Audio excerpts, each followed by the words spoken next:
Assalamualaikum warahmatullahi wabarakatuh.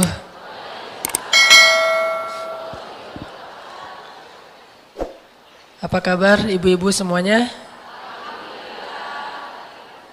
Gak pakai luar biasa? Hari ini pengajian calon-calon mertua. Kalau biasanya hari Rabu itu Bu, ngaji buat calon menantu. Kalau hari ini insya Allah saya akan banyak mention ya, yang dulu kita omongin.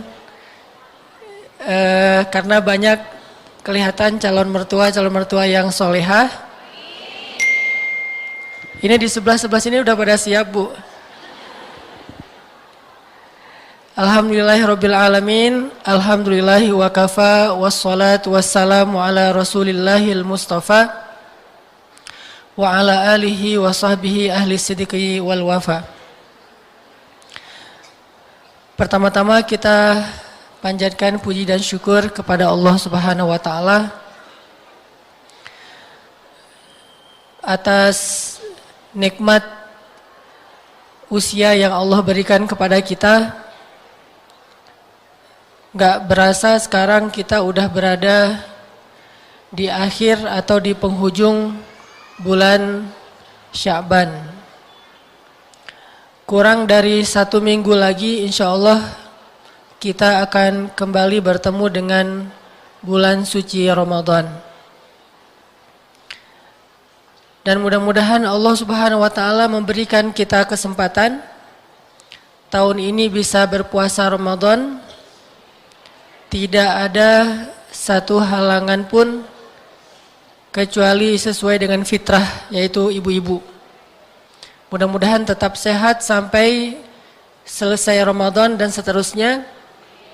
Mudah-mudahan masih Allah berikan usia, diberikan kekuatan, dan yang terpenting adalah diberikan hidayah iman. Karena kalau nggak dikasih hidayah iman, gimana pun kita kuat, tetap aja tidak bersemangat dalam beramal solih. Ibu-ibu dan teman-teman sekalian yang dirahmati Allah Subhanahu wa taala, hari ini dalam rangka menyambut datangnya bulan suci Ramadan, coba kita renungkan beberapa hal yang mudah-mudahan ini bisa jadi booster, bisa jadi penyemangat buat kita supaya lebih maksimal lagi dalam beribadah di bulan Ramadan.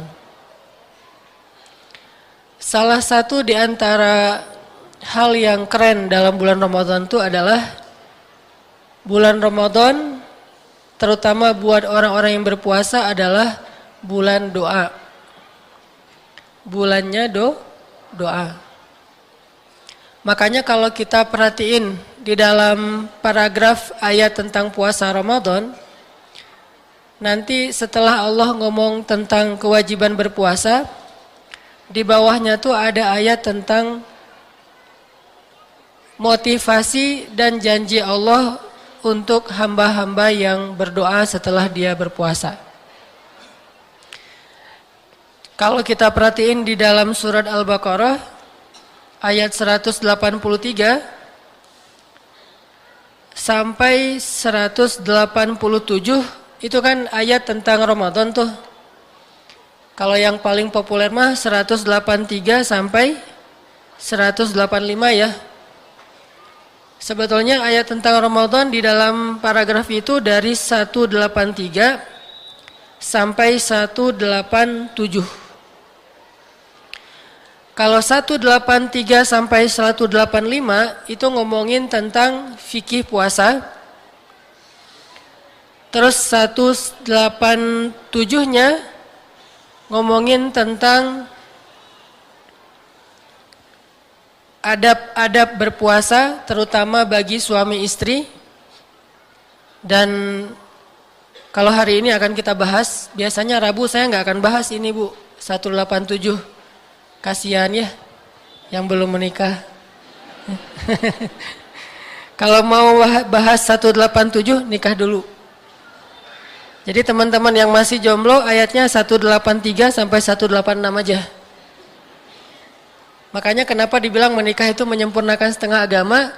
Karena setengah dari ayat Al-Quran itu nggak bisa diamalkan kecuali setelah menikah. Stop ya, jangan dibahas lagi.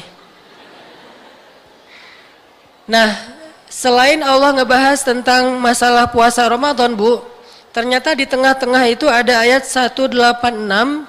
Allah menjelaskan tentang janjinya kepada orang yang berdoa, terutama orang yang berpuasa. Coba kita perhatikan ayat 186. A'udzu billahi minasy syaithanir rajim. Bismillahirrahmanirrahim. Wa idza sa'alaka 'ibadi 'anni fa inni qarib. وَإِذَا سَأَلَكَ عِبَادِي عَنِّي فَإِنِّي قَرِيبٌ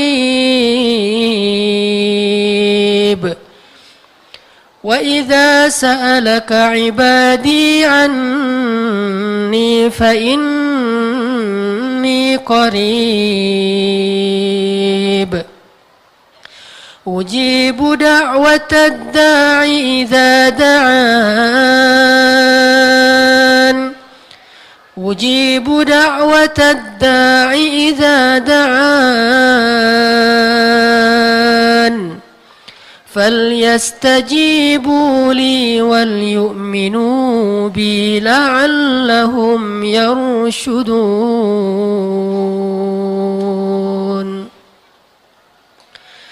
Dan jika hamba-hambaku bertanya kepadamu tentang aku, maka sesungguhnya aku adalah dekat. Aku memperkenankan permintaan setiap orang yang meminta jika dia meminta kepadaku. Maka hendaklah mereka memenuhi perintahku dan hendaklah mereka beriman kepadaku supaya mereka mendapatkan petunjuk. Shadaqallahul azim.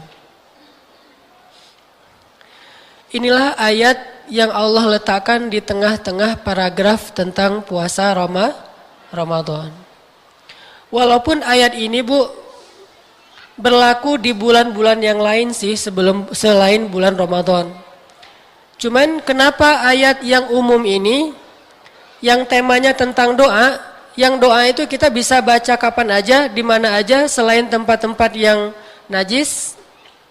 Kenapa Allah ngeletakin ayat itu di tengah-tengah paragraf puasa? Kenapa nggak ditaruh misalnya di surat Al-Mu'minun setelah ayat-ayat tentang sholat, zakat, amanah, menunaikan janji dan seterusnya? Terus di ujung Allah katakan siapa yang berdoa pasti aku akan mengijabah. Kenapa nggak ditaruh di surat Al-Mu'minun? Kenapa ayat ini nggak ditaruh oleh Allah di surat tentang jihad misalnya? Kayak di surat As-Saff. Beriman kepada Allah, berjihad. Kemudian setelah itu Allah katakan siapa yang berdoa aku ijabah. Kenapa Allah letakkan ayat ini di tengah-tengah ayat-ayat tentang puasa?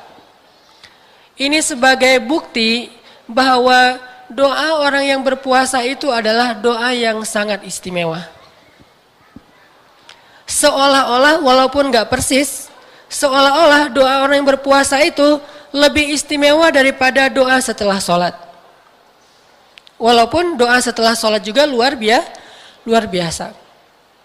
Seolah-olah doa orang yang sedang berpuasa itu lebih daripada doa orang yang berjihad. Makanya Nabi SAW mengatakan, satu dari dua doa yang paling diijabah oleh Allah Subhanahu wa Ta'ala itu adalah doa orang yang akan berbuka atau sedang berbuka puasa. Yang keduanya doa orang yang terzolimi. Ibu pernah terzolimi? Kalau lagi terzolimi tuh ngapain? Selain baper pastinya ya? Nangis, sedih, kecewa, marah gitu kan. Itu mah manusiawi. Selain itu ngapain kalau lagi merasa kayak terzolimi gitu?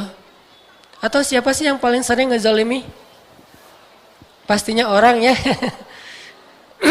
Sebutlah ada orang yang ngomongnya tuh nyakitin perasaan kita, memfitnah kita, nggak ada bukti tapi dia fitnah gitu. Dalam kondisi terzolimi kan kita boleh berdoa kan? Dan doa orang yang terzolimi itu paling mustajabah. Kira-kira kalau ibu lagi terzolimi, apa doa yang ibu sampaikan ke Allah? Ngezolimin, mendoakan orang yang zolim? Boleh nggak ngedoain orang yang zolim? Wah serentak gini ya. Boleh ngedoain orang yang zolim? Syaratnya apa? Apa? Ikhlas. Pastilah itu mah ikhlas banget. Syaratnya nggak boleh lebih daripada kezolimannya. Karena kalau lebih pasti sisanya itu akan balik ke kita. Misalnya dia ngezolimin kita dengan mengambil harta kita, sebutlah 1 buah motor. Kita doain, ya Allah, hancurkanlah dia, habiskanlah hartanya, rumahnya, tanahnya, motornya, mobilnya, semuanya. Ternyata yang dikabulkan itu cuma bagian motornya, sisanya ke kita semua tuh. Nggak boleh lebih dari hak kita kan? Cuman ada yang lebih keren bu, daripada ngedoain yang buruk-buruk untuk orang yang terzalimi. Rugi banget sih ada kesempatan doa diijabah malah dipakai untuk orang lain. Itu rugi banget loh. Kita lagi terzalimi dan doa orang yang terzalimi itu sangat diijabah sama Allah. Itu kan kesempatan kan? Ngapain kita kasih ke orang? Mending kita pakai sendiri. Pas lagi waktu diijabah kita doain aja diri kita sendiri. Ya Allah, beri saya pahala dalam musibah ini. Beri saya ganti yang lebih baik daripadanya, itu lebih untung loh. Kalau kita ngedoain dia rugi, kita tetap rugi. Tapi kalau kita ngedoain diri sendiri, mungkin dia akan dimaafkan oleh Allah kalau kita memaafkan. Tapi kita jauh lebih untung daripada keuntungan yang dia dapatkan. Wakhluf li khairam minha, beri saya ganti yang lebih baik daripadanya, kan lebih untung. Ibu disuruh pilih nih. Misalnya ada orang curang sama ibu ya, narik duit ibu di ATM atau dengan rekening di internet itu online diambil duit ibu, sebutlah 1 juta. Terus datang orang bank nawarin ke ibu gini, Bu, berapa duit ibu yang diambil? 1 juta pak. Oh ya udah, sekarang ibu saya beri pilihan. Mau nggak saya ambil duit dia 1 juta juga biar dia sama-sama rugi? Atau ibu saya kasih 5 juta? Ibu pilih yang mana bu? Nih saya kasih tawaran nih, ibu mau nggak? Biar orang itu juga yang tadi ngambil duit ibu rugi, saya ambil duit dia 2 juta, berarti kan berkurang 1 juta kan? Saya ambil duit dia 2 juta dari rekening dia, orang yang pegang rekening kan saya. Saya ambil tuh sehingga dia rugi 1 juta. Atau ibu-ibu saya kasih 5 juta sebagai ganti. Milih yang mana bu? Enggak ada pilihan ketiga. Curang ya. Dia rugi, kita untung pengennya ya. Ambil rekening dia, tapi kasih juga ke saya jadi 7 juta. Jadi ngelunjak ya.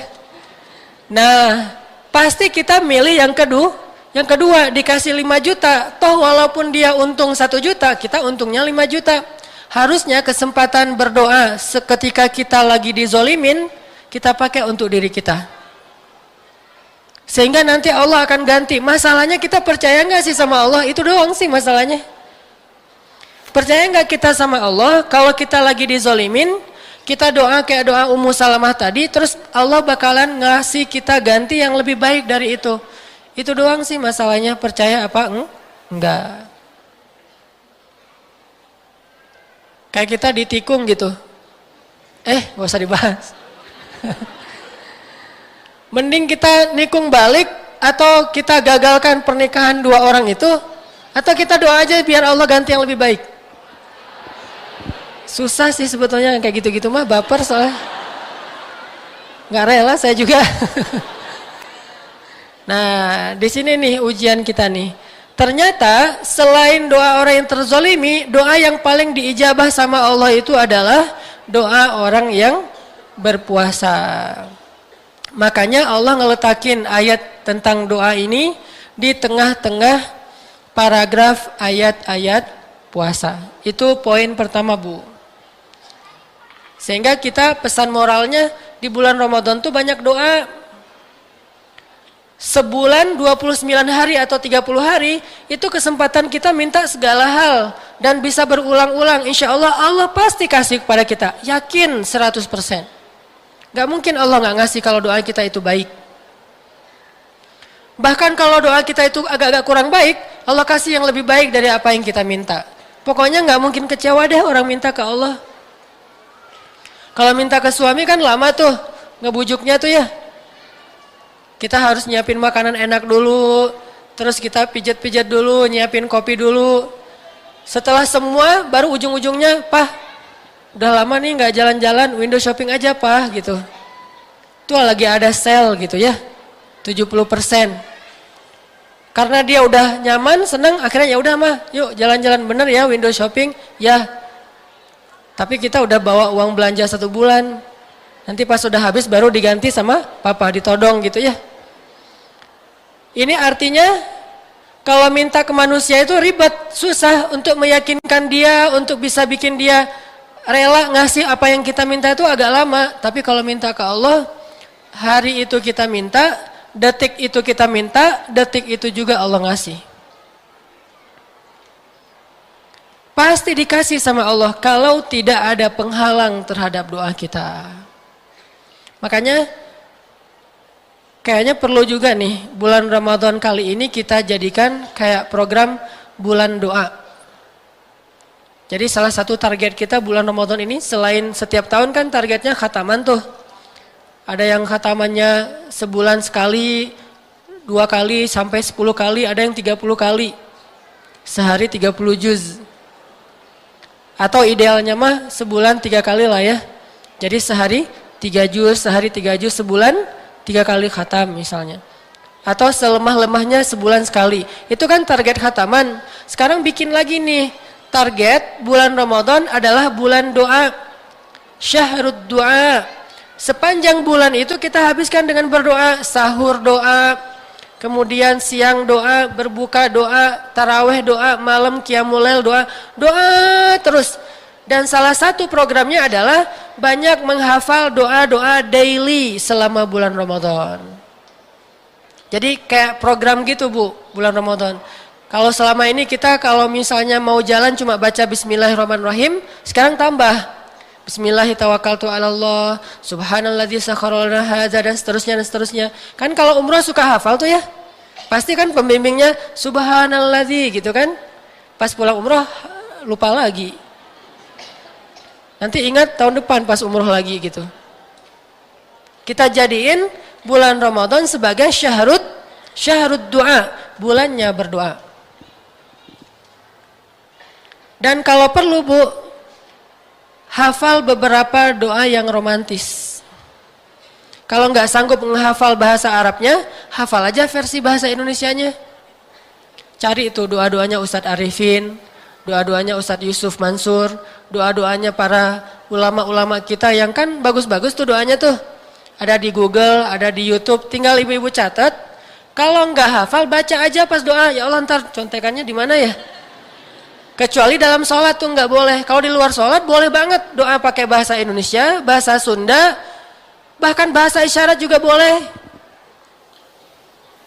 Gitu doang. Nggak ngomong gitu, wajahnya melas gitu kan ya. Allah tahu loh isi hati kita. Kenapa nggak ngomong? Nggak enak sama Allah. Ada orang yang doanya pakai bahasa isyarat. Nabi itu pernah doa minta pindah kiblat pakai bahasa isyarat. Nggak pernah Nabi ngomong ya Allah pindahin dong kiblat. Malas kalau ke Masjidil Aqsa gitu. Soalnya diledekin mulu sama orang Yahudi. Kan gitu ceritanya. Karena Nabi nggak enak hati, Masjidil Aqsa juga masjid yang suci, tanah yang diberkahi, terus minta dipindah ke Mekah gitu, rasanya nggak enak gitu. Akhirnya Nabi cuma ngelihat ke langit doang. Nyala Masya Allah ya, luar biasa.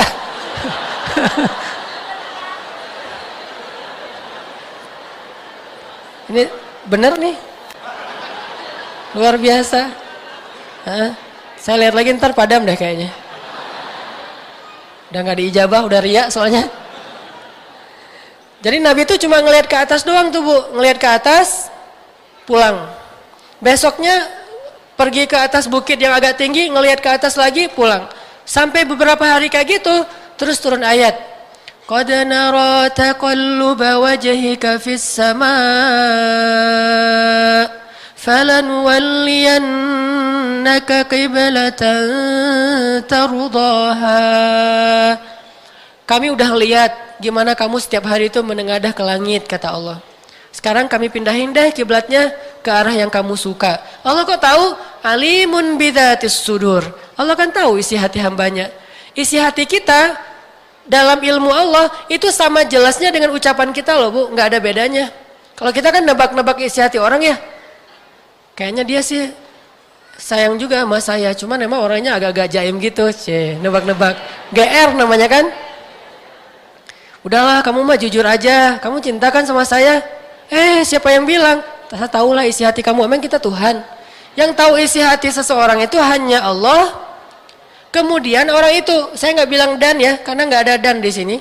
Kita tahu pun karena Allah. Hanya Allah yang tahu. Kemudian yang orang yang dititipin hati itu doang. Sedangkan yang lain nggak ada yang tahu. Makanya jangan pernah menjudge isi hati orang lain. Sombong loh, nggak bisa. Riya loh, nggak bisa. Kita nggak bisa mengatakan orang lain sombong, riya, segala macam bab hati. Karena yang tahu hatinya hanya Allah, kemudian orang itu sendiri. Jadi boleh kita baca teks doa. Koleksi tuh Bu. Nanti pas tahajud kita tinggal baca. Siapa tahu kayak pas lagi umroh kan suka ada koleksi doa tawaf ya. Nah sekarang koleksi juga doa Ramadan. Kita mau minta apa? Disusun dari sekarang, ini masih ada seminggu nih. Nyusun dulu yang puitis. Allah. Yang gampang-gampang aja lah. Engkau maha baik. Engkau maha indah. Engkau maha tinggi. Engkau maha apa. Puji-puji dulu nih Allahnya nih. Udah gitu nanti pas dibaca kan jadi kayak bisa menghayati doanya sama Allah. Makin romantis doa sama Allah, Allah tuh makin senang.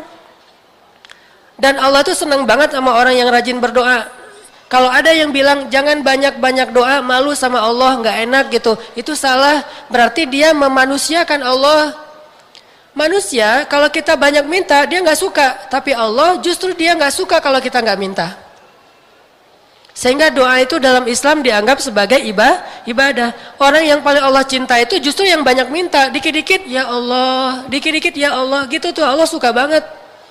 Coba kalau kita ke teman kita kayak gitu kan malas banget kan. Dia kalau udah telepon nih pasti minta utang nih kayaknya nih. Mulai dia telepon gak kita angkat. Dia japri gak dibaca, gak di-read. Dia DM gak dibuka-buka. Kenapa? Takut dimintai hutang. Tapi kalau Allah, kita nggak pernah nelpon Allah. Allah nanya kemana aja sih dia nggak pernah nelpon saya. Kita tuh nggak ngejapri Allah dalam doa. Allah tuh tanya kemana aja. Kalau kita bertahun-tahun nggak minta sama Allah, Allah itu males sama kita.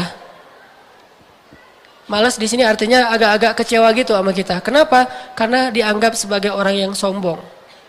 Orang yang nggak pernah doa itu adalah orang yang sombong. Ngerasa dia bisa hidup sendiri tanpa Allah. Orang justru makin banyak doa menunjukkan penghambaan dirinya bagus kepada Allah. Dia ngerasa la haula wala quwata. Saya tuh nggak punya daya dan upaya sama sekali illa billah. Makanya minta kepada Allah. Sal tu'tah, minta pasti dikasih sama Allah. Jadi bulan Ramadan tuh kita jadiin sebagai bulan doa. Sepanjang hari kita berdoa, sepanjang malam kita berdoa. Jadiin selesai pulang Ramadan, selesai ngelewatin Ramadan, kita punya banyak janji sama Allah nih. Kita punya banyak akad sama Allah. Tinggal kita tunggu aja. Allah pasti bakalan ngasih kita kejutan-kejutan.